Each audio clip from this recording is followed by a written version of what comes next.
There are some who say that communism is the wave of the future. Let them come to Berlin. And there are some who say, in Europe and elsewhere, we can work with the communists. Let them come to Berlin.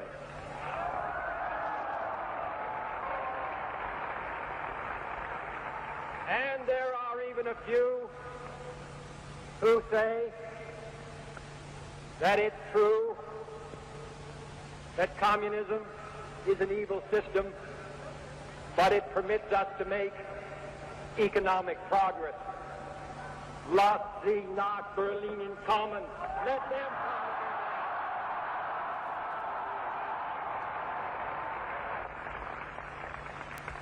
Freedom has many difficulties, and democracy is not perfect.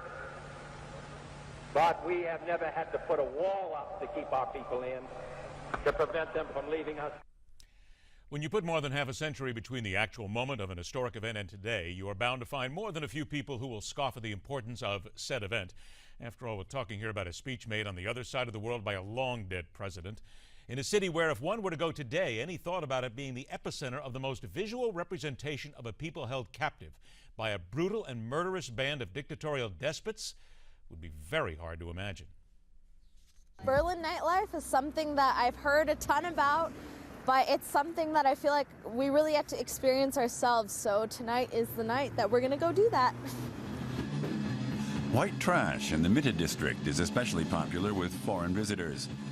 In the Rock and Roll Club, the main language is English.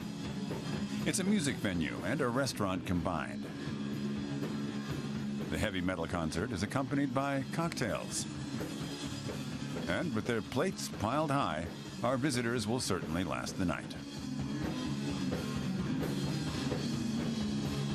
There's nothing like this in Australia.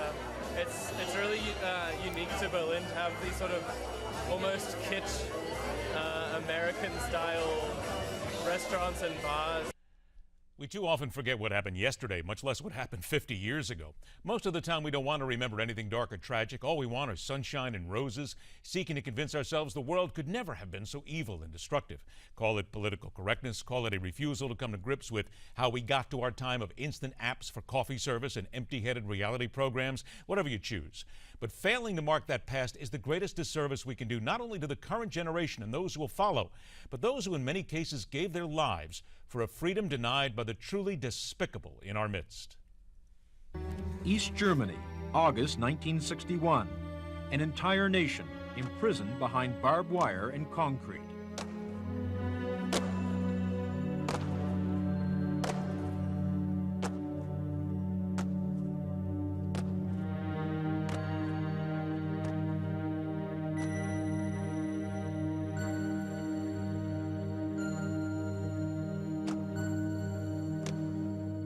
A symbol of the Cold War.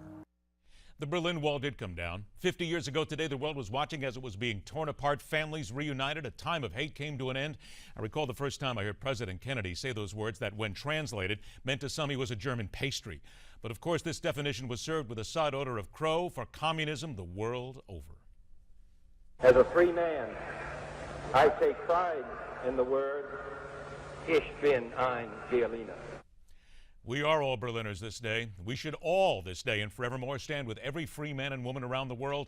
And in every case today where people are still subjugated, tortured, and held against their will, we must not flinch from calling out those who insist the world is better under their thumb.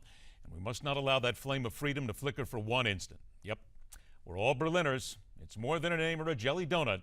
It's a spirit that has to continue to live within us all. And that is telling it like it is. Next hour here on MidPoint, the next step for Obamacare, the hard foot being slapped down by the president on immigration, and why America would for one instant seek to work with the enemy that is Iran, the people that have always called us the Satan, the great Satan, that is. Stay with us. Stay great. MidPoint continues right here on Newsmax.